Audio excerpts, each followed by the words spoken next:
देश की जनता ने एक सरकार को तीसरी बार देश की सेवा करने का अवसर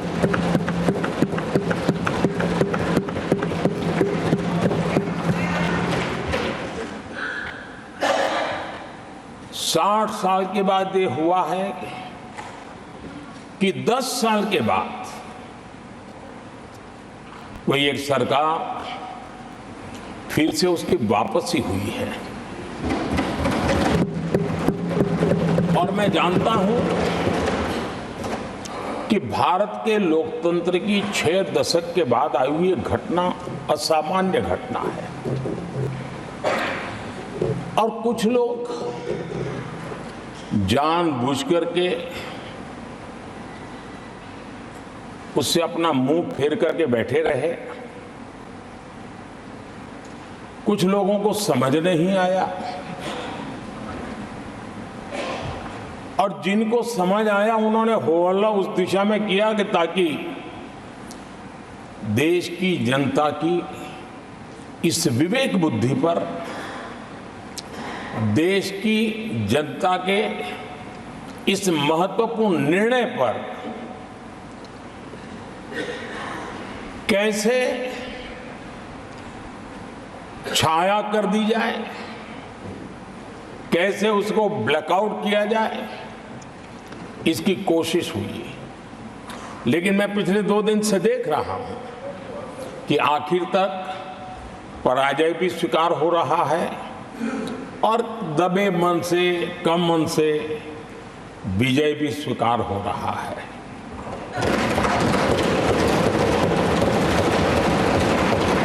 आदरणीय सभापति जी, कांग्रेस के हमारे कुछ साथियों को मैं हृदय से धन्यवाद करना चाहता हूं,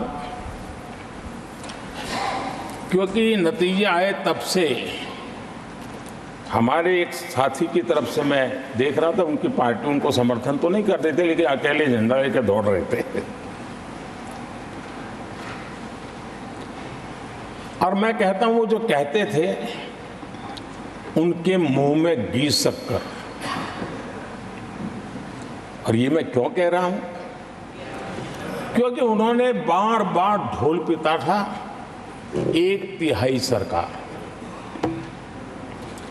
इससे बड़ा सत्य क्या हो सकता है कि हमारे 10 साल हुए हैं, 20 और बाकी है। 1/3 हुआ है,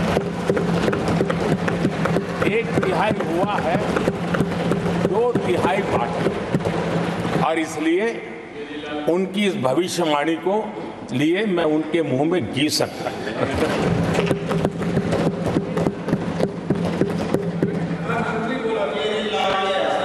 आदरणीय सभापति जी, 10 वर्षों के अखंड, एकनिष्ठ, अविरत सेवा भाव से किए हुए कार्य को देश की जनता ने जी भर करके समर्थन दिया है। देश की जनता ने आशीर्वाद दिए हैं। आदरणीय सभापति जी, इस चुनाव में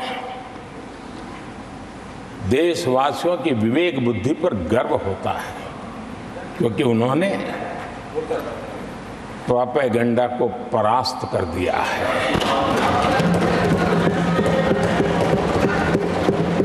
देश की जनता ने परफॉर्मेंस को प्राथमिकता दी है। भ्रम की राजनीति को देशवासियों ने ठुकराया है और भरोसे की राजनीति पर विजय की मोहर लगा।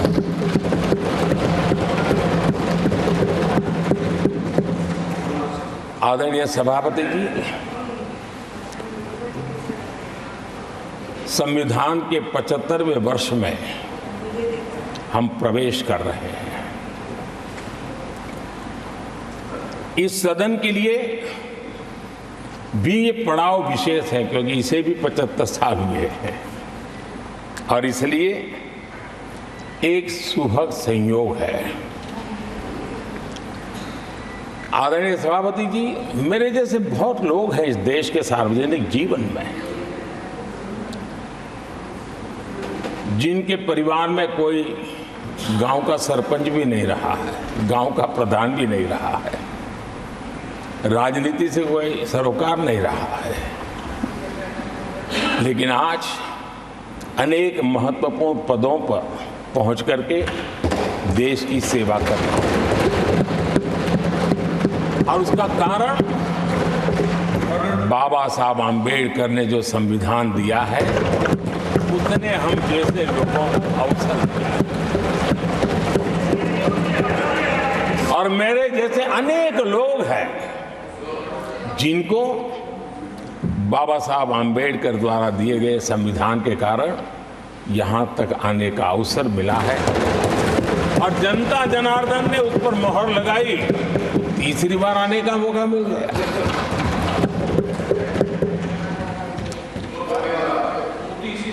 आदरणीय सभापति जी, संविधान हमारे लिए ये कोई आर्टिकल्स का कंपाइलेशन मात्र नहीं है, हमारे लिए उसका स्पिरिट भी और उसके शब्द भी बहुत मूल्यवान है।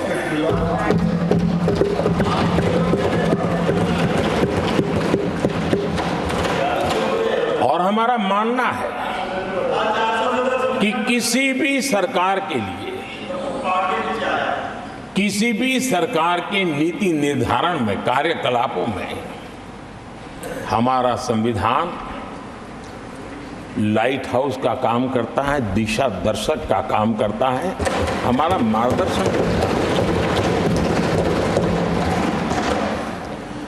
आदरणीय सभापति जी, मुझे याद है मैंने जब लोकसभा में हमारी सरकार की तरफ से कहा गया कि हम 26 नवंबर को संविधान दिवस के रूप में मनाएंगे, तो मैं हैरान हूं जो आज संविधान की प्रत लेकर के कूदते रहते हैं, दुनिया में लहराते रहते हैं, उन लोगों ने विरोध किया था 26 जनवरी तो है, तो संविधान दिवस क्यों लाए। और आज संविधान दिवस के माध्यम से,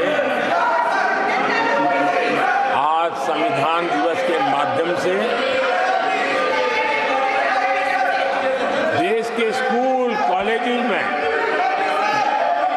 संविधान की भावना को, संविधान की रचना में क्या भूमिका रही है, देश के गणमान्य महापुरुषों ने संविधान के निर्माण में किन कारणों से कुछ चीजों को छोड़ने का निर्णय किया, किन कारणों से कुछ चीजों का स्वीकार करने का निर्णय किया, इसके विषय में हमारे स्कूल कॉलेजेस में विस्तार से चर्चा हो, निबंध स्पर्धाएं हो, चर्चा सभाएं हो, एक व्यापक रूप से संविधान के प्रति आस्था का भाव जगे और संविधान के प्रति समझ विकसित हो। देशवासियों के लिए आने वाला पूरा कालखंड संविधान हमारी सबसे बड़ी प्रेरणा रहे, इसके लिए हम कोशिश करते रहे हैं। और अब जब 75 वर्ष में प्रवेश कर रहे हैं तो हमने इसे एक जन उत्सव के रूप में राष्ट्रव्यापी उत्सव मनाने का तय किया और इससे देश के कोने कोने में संविधान की भावना को, संविधान के पीछे जो मकसद है उसके विषय में भी देश को अवगत कराने का प्रयास है। आदरणीय सभापति जी, देश की जनता ने हमें तीसरी बार जो अवसर दिया है अवसर, विकसित भारत, आत्मनिर्भर भारत, इस यात्रा को मजबूती देने के लिए, इस संकल्प को सिद्धि तक ले जाने के लिए हमें देश के कोटि कोटि जनों ने आशीर्वाद दिए हैं।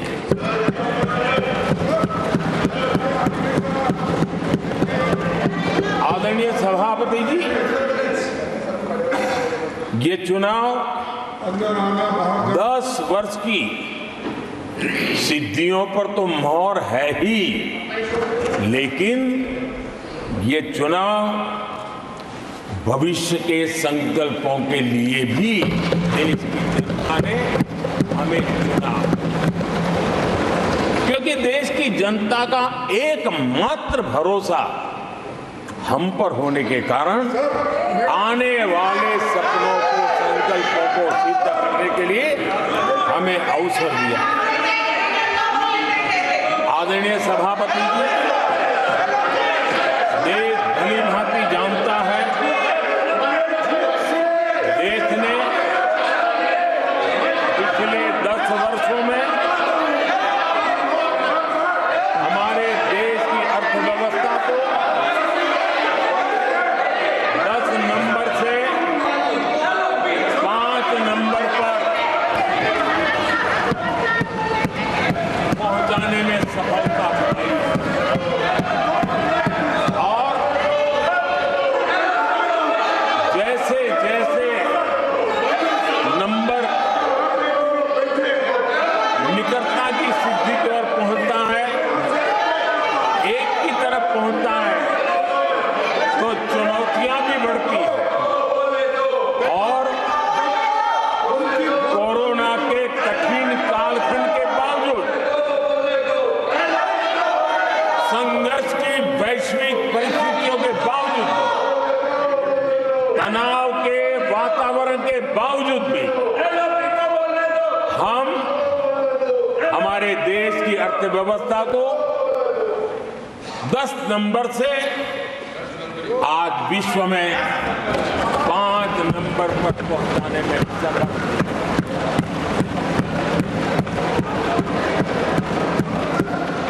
इस बार देश की जनता ने हमें रिकॉर्ड में 5 नंबर से 3 नंबर की इकोनॉमी पर पहुंचाने के लिए जनादेश दिया है और मुझे पक्का विश्वास है कि देश की जनता ने हमें जो जनादेश दिया है, हम भारत की अर्थव्यवस्था को विश्व के टॉप 3 में पहुंचा के रहेंगे।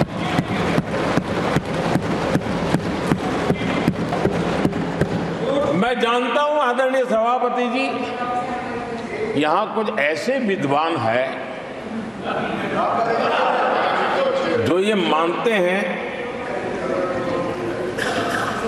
कि इसमें क्या है, ये तो होने ही वाला है, ये तो अपने आप तीसरे नंबर पे पहुंचने वाली है, ये तो अपने आप हो ही जाएगा, ऐसे विद्वान हैं। अब ये लोग ऐसे हैं जिन्होंने ऑटो पायलट मोड पर सरकार चलाने का या तो रिमोट पायलट पर सरकार चलाने का उनको आदी है, इसलिए वो कुछ करना धरने में विश्वास नहीं करते हैं। वो कुछ करने धरने में विश्वास नहीं करते, वो इंतजार करना जानते हैं। लेकिन हम परिश्रम में कोई कमी नहीं रखते।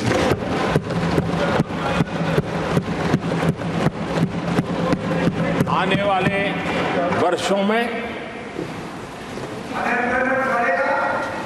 पिछले 10 वर्षों में हमने जो किया है उसको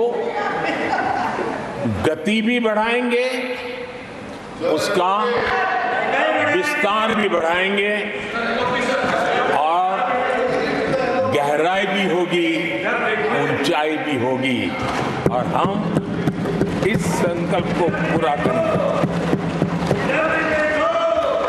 आदरणीय सभापति जी, चुनाव के दरमियान मैं देशवासियों को कहता था कि जो 10 साल हमने काम किया है, हमारे जो सपने और संकल्प है उसके हिसाब से तो ये एपेटाइजर है, मेन कोर्स तो अभी शुरू हुआ।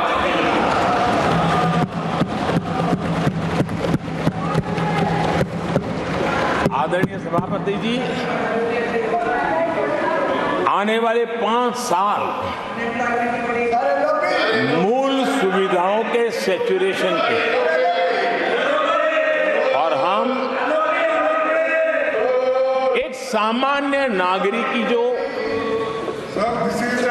रोजमर्रा की जिंदगी की आवश्यकताएं होती हैं, एक गरिमापूर्ण जीवन जीने के लिए जिन व्यवस्थाओं की, जिन सुविधाओं की, जिस प्रकार के गवर्नेंस की आवश्यकताएं होती हैं, हम इन मूलभूत सुविधाओं के सैचुरेशन का युग के रूप में उसको परिवर्तित करना चाहते हैं। आदरणीय सभापति जी, आने वाले 5 वर्ष गरीबों के खिलाफ निर्णायक लड़ाई के हैं। आने वाले 5 वर्ष गरीबी के खिलाफ, गरीबों की लड़ाई, और मैं मानता हूं गरीब जब गरीबी के खिलाफ लड़ाई के लिए एक सामर्थ्य के साथ खड़ा हो जाता है, गरीबों की गरीबी के खिलाफ की लड़ाई सफलता को प्राप्त करती है। और इसलिए आने वाले 5 साल गरीबी के खिलाफ लड़ाई के निर्णायक वर्ष है, और यह देश गरीबी के खिलाफ लड़ाई में विजयी होकर के रहेगा। ये पिछले 10 साल के अनुभव के आधार पर मैं बहुत विश्वास से कह सकता हूं।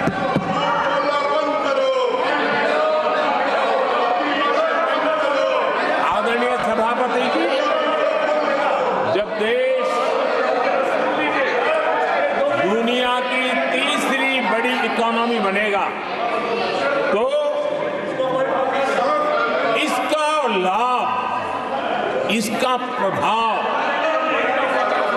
जीवन के हर क्षेत्र पर पड़ने वाला है।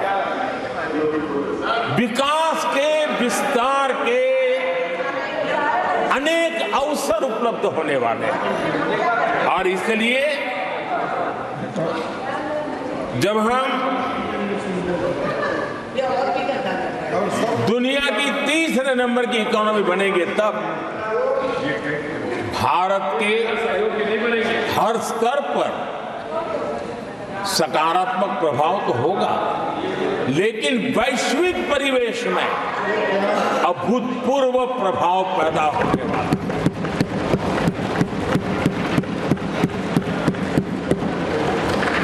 आदरणीय सभापति जी, हम आने वाले कालखंड में नए स्टार्टअप्स का, नई कंपनियों का वैश्विक उभार देख रहे हैं, और मैं देख रहा हूं कि आने वाले कालखंड में हमारे टियर 2, टियर 3 सिटीज भी ग्रोथ इंजन की भूमिका में देश में बहुत बड़ा।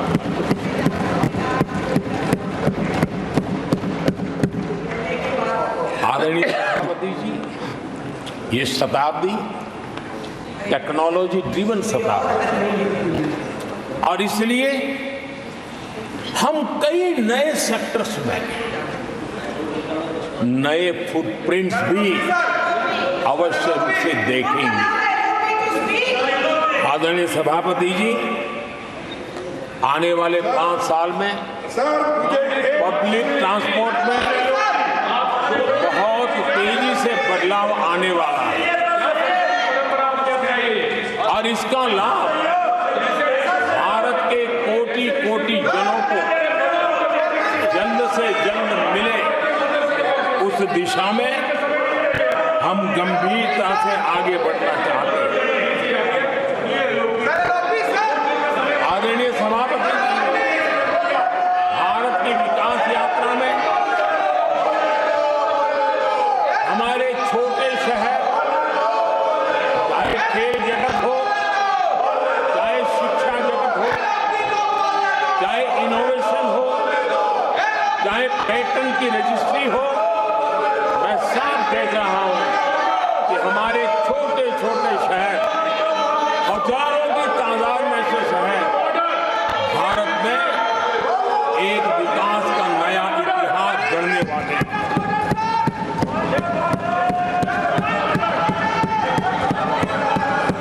आदरणीय सभापति जी, मैंने पहले भी कहा है कि भारत के विकास यात्रा में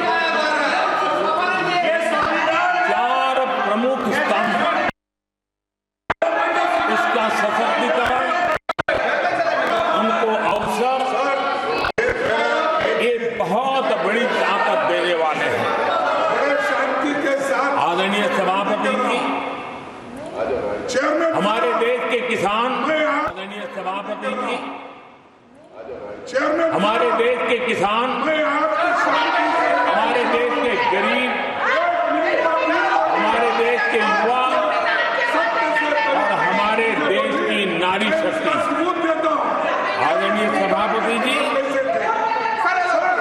हमने हमारी विकास यात्रा में हमारा जो फोकस है उसको हमने रेखांकित किया है। आदरणीय सभापति जी, यहाँ भी कई साथियों ने खेती और किसानी को लेकर के हर एक ने विस्तार से अपने विचार रखे हैं और अनेक बातें सकारात्मक रूप से भी रखी है। मैं किसानों को लेकर सभी सदस्यों को और उनकी भावनाओं का आदर करता हूं। बीते 10 वर्ष में हमारी खेती हर प्रकार से लाभकारी हो, किसान को लाभकारी हो, उस पर हमने हमारा ध्यान केंद्रित किया है। अनेक योजनाओं से उसको हमने ताकत देने का प्रयास किया है। चाहे फसल के लिए ऋण हो, लगातार नए बीज किसानों को उपलब्ध हो, आज की कीमत उचित हो और फसल बीमा का लाभ पहले की सारी मुसीबतें दूर करके किसानों को सरलता से चाहे एमएसपी पर खरीद की बात हो, हमने पुराने सारे रिकॉर्ड तोड़ करके किसानों को एक प्रकार से बीज से बाजार तक हमने किसानों के लिए हर व्यवस्था को बहुत माइक्रो प्लानिंग के साथ मजबूती देने का भरपूर भरसक प्रयास किया है और व्यवस्था को हमने चाक चौबंद किया है। आदरणीय सभापति जी, पहले हमारे देश में छोटे किसानों को किसान क्रेडिट कार्ड लोन पाना करीब करीब न के बराबर था, बहुत मुश्किल। जबकि उनकी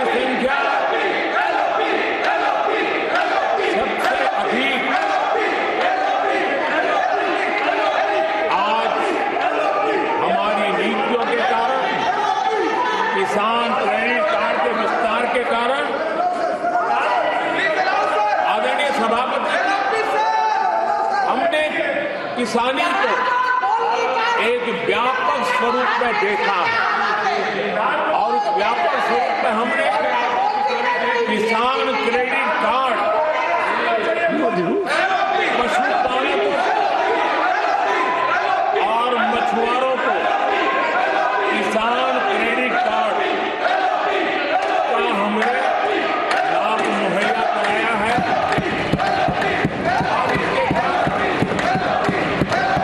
हमारे किसानों का खेती के काम को, उसके विस्तार को भी मजबूती दी है। तो किसाने भी हमने काम किया। आदरणीय सभापति,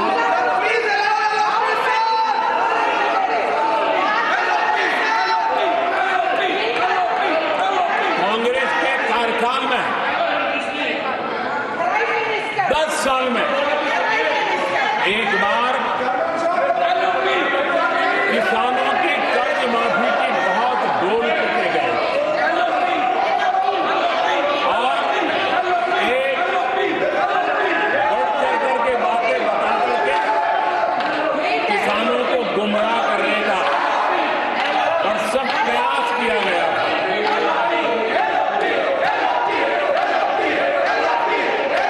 और 60,000 करोड़ की कर्ज माफी, उसका इतना हल्ला मचाया था और एक अनुमान था कि उसके लाभार्थी करीब देश के 3 करोड़ किसान थे। सामान्य गरीब छोटे किसान का तो उसमें नामो निशान नहीं था। जिसको सबसे जरूरत थी, इसकी उनकी योजना में कोई परवाह नहीं थी और उन तक कोई लाभ पहुंच भी नहीं पाया था।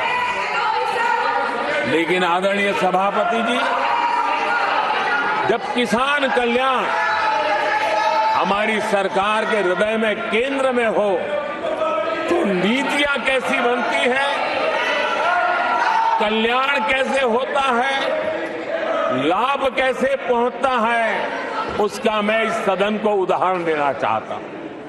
आदरणीय सभापति जी, हमने प्रधानमंत्री किसान सम्मान योजना चलाई और पीएम किसान सम्मान योजना का लाभ This conduct is not appropriate.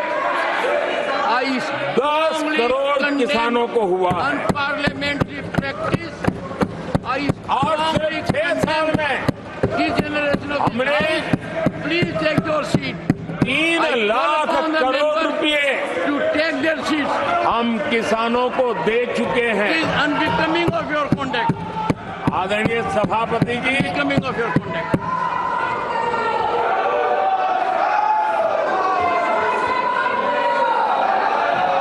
आदरणीय सभापति जी, देश देख रहा है, झूठ फैलाने वालों की सत्य सुनने की ताकत भी नहीं होती।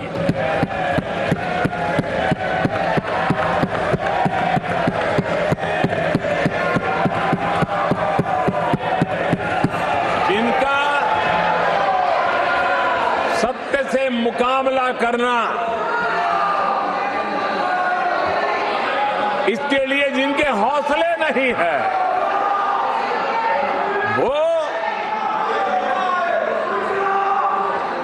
बैठ करके इतनी चर्चा के बाद उन्होंने उठाए हुए सवालों के जवाब भी सुनने की हिम्मत नहीं है। इन्होंने ये अपर हाउस को अपमानित कर रहे हैं।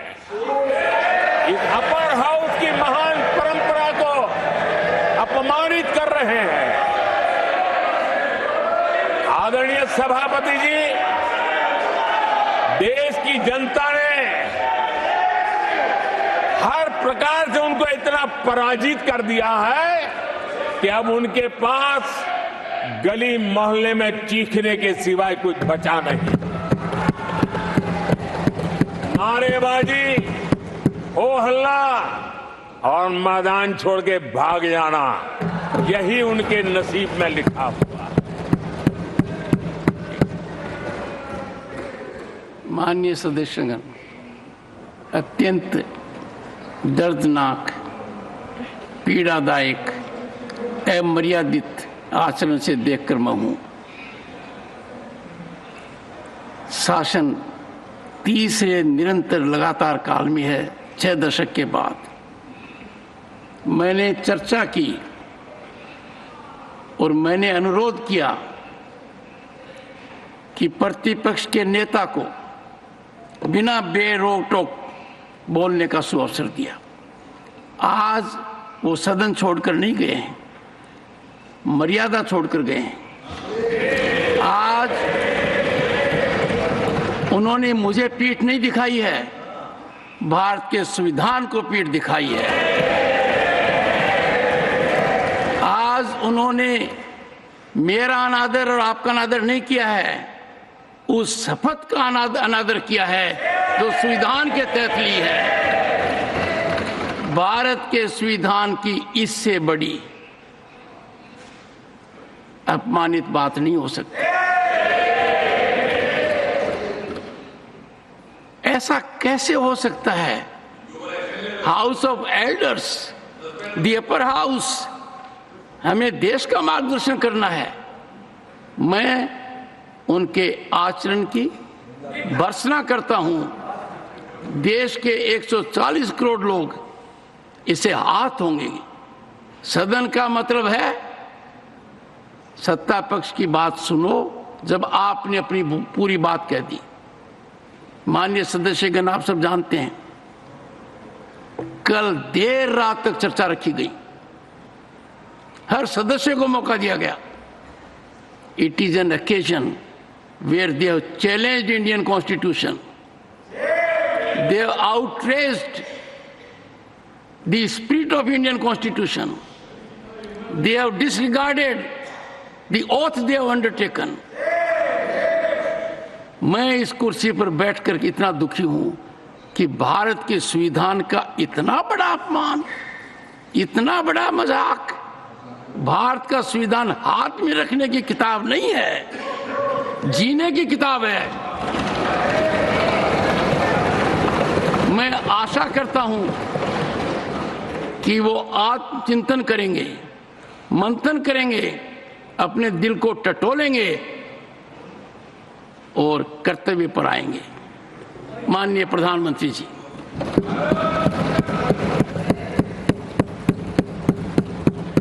आदरणीय सभापति जी, आपकी वेदना मैं समझ सकता हूं। 140 करोड़ देशवासियों ने जो निर्णय दिया है, जो जनादेश दिया है, इसे ये पचा नहीं पा रहे हैं। और कल उनकी सारी हरकतें फेल हो गई, तो आज उनका वो लड़ाई लड़ने का भी हौसला नहीं था और इसलिए वो मैदान छोड़ करके भाग गए हैं। आदरणीय सभापति जी, मैं तो कर्तव्य से बंधा हुआ हूं और न ही मैं यहां कोई डिबेट पे स्कोर करने के लिए आया हूं। मैं तो देश का सेवक हूं, देशवासियों को मेरा हिसाब है। देश की जनता को मेरे पल पल का हिसाब देना, मैं उसे अपना कर्तव्य मानता हूं। आदरणीय सभापति जी, वैश्विक परिस्थितियां ऐसी पैदा हुई कि फर्टिलाइजर के लिए बहुत बड़ा संकट पैदा हुआ। हमने देश के किसान को मुसीबत में नहीं आने दिया और हमने करीब करीब 12 लाख करोड़ रुपया फर्टिलाइजर में सब्सिडी दी है और जो भारत के आजादी के इतिहास में सर्वाधिक है। और उसी का परिणाम है कि हमारे किसान को फर्टिलाइजर का इतना बड़ा बोझ उस तक हमने जाने नहीं दिया सरकार ने अपने कंधे पर उसको उठा लिया है। आदरणीय सभापति जी, हमने एमएसपी में भी रिकॉर्ड बढ़ोतरी की है। इतना ही नहीं, खरीद के भी नए रिकॉर्ड बनाए हैं। पहले एमएसपी की घोषणा होती थी, लेकिन किसानों से कुछ भी लिया नहीं जाता था, बातें बताई जाती थी। पहले की तुलना में अनेक गुना ज्यादा खरीदी कर करके हमने किसानों को सामर्थ्यवान बनाने का प्रयास किया।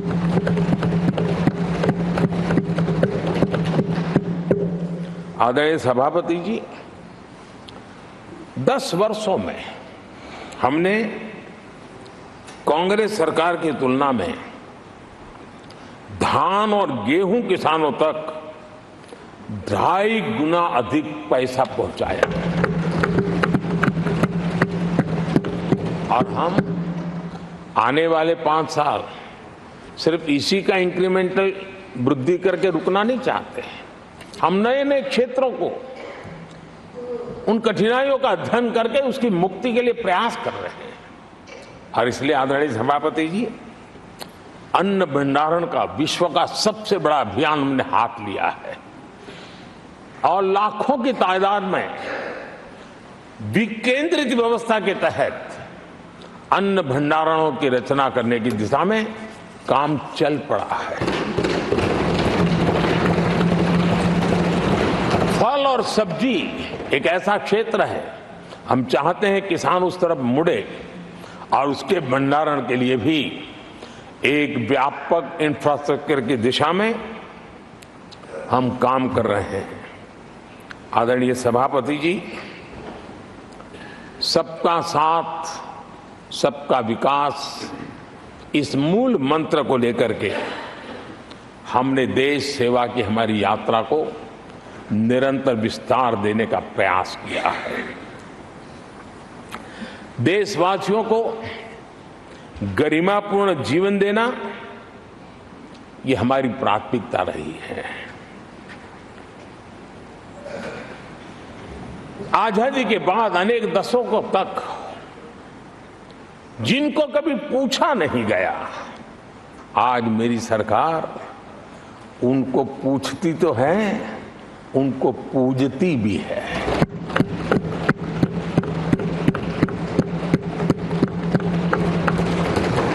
हमारे दिव्यांग भाई बहनों के साथ हमने मिशन मोड में उनकी कठिनाइयों को समझ करके माइक्रो लेवल पर उसको एड्रेस करने का प्रयास किया है और व्यवस्थाएं विकसित करने का प्रयास किया है ताकि वे गरिमापूर्ण जीवन जी सकें और कम से कम किसी का सहारा उनको लेना पड़े, इस दिशा में हमने काम किया है।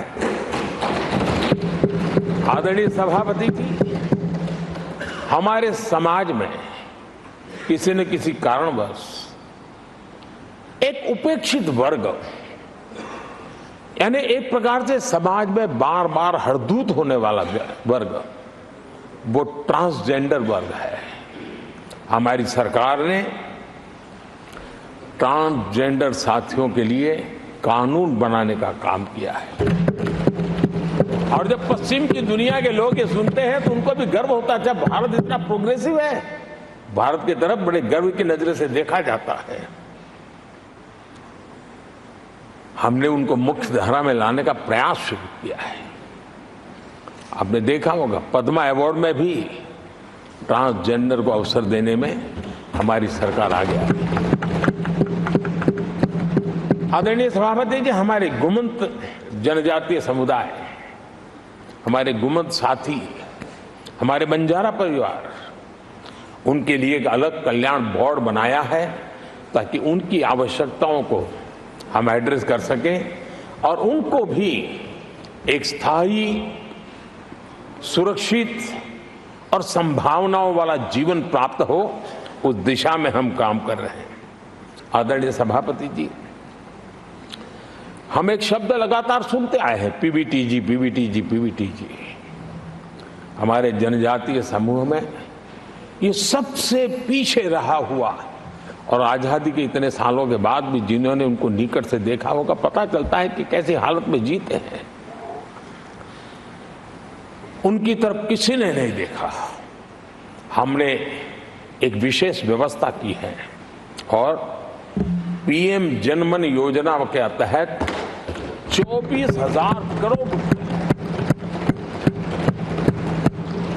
ये समुदाय बिखरा हुआ है, छोटी संख्या में है, वोट की उनकी ताकत नहीं है और यहां देश की परंपरा है जिसकी वोट की ताकत है उसी की चिंता करना, लेकिन समाज के ऐसे अति पिछड़े लोगों की कोई चिंता नहीं करता था। हमने वो चिंता की है क्योंकि हम वोट की राजनीति नहीं करते, हम विकास की राजनीति कर रहे हैं। आदरणीय सभापति जी, हमारे देश में पारंपरिक पारिवारिक कौशल्य भारत की विकास यात्रा का और व्यवस्था का एक अंग रहा है। जो हमारा विश्वकर्मा समूह है, जिनके पास परंपरागत से हुनर है और जो समाज की आवश्यकताओं को पूरी करता है, लेकिन उनको कभी एड्रेस नहीं किया गया। हमने करीब करीब 13,000 करोड़ रुपए की योजना से विश्वकर्मा समुदाय को आधुनिकता की तरफ ले जाना, उनके अंदर प्रोफेशनलिज्म आई। आदरणीय सभापति जी, गरीबों के नाम पर बैंकों का राष्ट्रीयकरण तो कर दिया गया था, लेकिन मेरे रेहड़ी पटरी वालों को कभी बैंक के दरवाजे तक देखने की हिम्मत नहीं होती थी, हालत थी। पहली बार देश में पीएम स्वनिधि योजना के तहत रेहड़ी पटरी वालों की चिंता की गई है और आज वो ब्याज के कुचक्र से बाहर आकर के अपने परिश्रम से और ईमानदारी से जो रेहड़ी पटरी वालों को बैंकों से लोन मिले हैं, वे लगातार बैंक वाले भी खुश हैं, लेने वाले भी खुश हैं और जो कल फुटपाथ पर रेहड़ी बैठता था आज एक छोटी दुकान दिशा में बनाने की दिशा में आगे बढ़ रहा है। जो पहले खुद मजदूरी करता था आज एक आध दो को रोजगार देने की दिशा में काम कर रहा है। और यही कारण है कि गरीब हो, दलित हो, पिछड़े हो, आदिवासी हो, महिला हो, उन्होंने हमारा भारी समर्थन किया है। आदरणीय सभापति जी, हम विमेन लेड डेवलपमेंट की बात करते हैं। दुनिया के प्रगतिशील देशों के लिए भी विमेन डेवलपमेंट तो बहुत स्वाभाविक स्वीकार करते हैं, लेकिन विमेन लेड डेवलपमेंट की बात करते हैं तो उनके भी उत्साह में थोड़ी कमी नजर आती है। ऐसे समय भारत ने नारा नहीं, निष्ठा के साथ विमेन लेड डेवलपमेंट की ओर कदम बढ़ाए और महिला सशक्तिकरण का लाभ आज दिख रहा है, हर क्षेत्र में दिख रहा है और भारत की विकास यात्रा में वो कंट्रीब्यूट कर रहा है। मैं आदरणीय सांसद सुधा मूर्ति जी का आभार व्यक्त करता हूं कि कल उन्होंने चर्चा में महिलाओं के आरोग्य के विषय पर बल दिया था और उसका महात्म्य क्या है, उसकी आवश्यकता क्या है, उस पर बड़े विस्तार से उन्होंने कहा था। और उन्होंने एक बात ये भी बड़ी इमोशनल बताई थी कि माँ अगर चली गई तो उसका कोई उपाय नहीं होता, फिर नहीं मिल सकती। ये भी बड़ी भावात्मकता से उन्होंने बताया था। विमेन हेल्थ, सैनिटेशन, वेलनेस पर हमने 10 वर्षों में एक प्रायोरिटी सेक्टर के लिए आपने काम किया है। आदरणीय सभापति जी, टॉयलेट हो, सैनिटरी पैड्स हो, गैस कनेक्शन हो, प्रेगनेंसी के दौरान वैक्सीनेशन की व्यवस्था हो और इसका फायदा हमारे देश की माताओं बहनों को मिला है। आदरणीय सभापति जी, आरोग्य के साथ साथ महिलाएं आत्मनिर्भर बने, उस दिशा में भी हम लगातार काम कर रहे हैं। बीते वर्षों में हमने जो 4 करोड़ घर बनाए हैं, उसमें से ज्यादातर घर हमने महिलाओं के नाम पर रखे। बैंकों में खाते खुलने से मुद्रा और सुकन्या समृद्धि जैसी योजना से आर्थिक फैसलों में महिलाओं की भूमिका भी बढ़ी है, भागीदारी भी बढ़ी है और एक प्रकार से वो परिवार में भी अब निर्णय प्रक्रिया का हिस्सा बनने लगी है। आदरणीय सभापति जी, विमेन सेल्फ हेल्प ग्रुप्स, उससे जुड़ी 10 करोड़ बहनें, उनका आत्मविश्वास तो बढ़ा ही बढ़ा है, उनकी आय भी बढ़ी है। अभी तक 1 करोड़ बहनें जो ये सेल्फ हेल्प ग्रुप में काम करती हैं, छोटा छोटा गांव में कारोबार करती है, मिल करके करती है, किसी गांव वालों की भी नजर नहीं जाती इनकी तरफ। आज मैं बड़े गर्व से कह सकता हूं कि उन्हीं में से 1 करोड़ बहनें लखपति दीदी बनी और हम आने वाले समय में ये आंकड़ा 3 करोड़ बहनों को लखपति दीदी बनाने की दिशा में बढ़ा रहे हैं।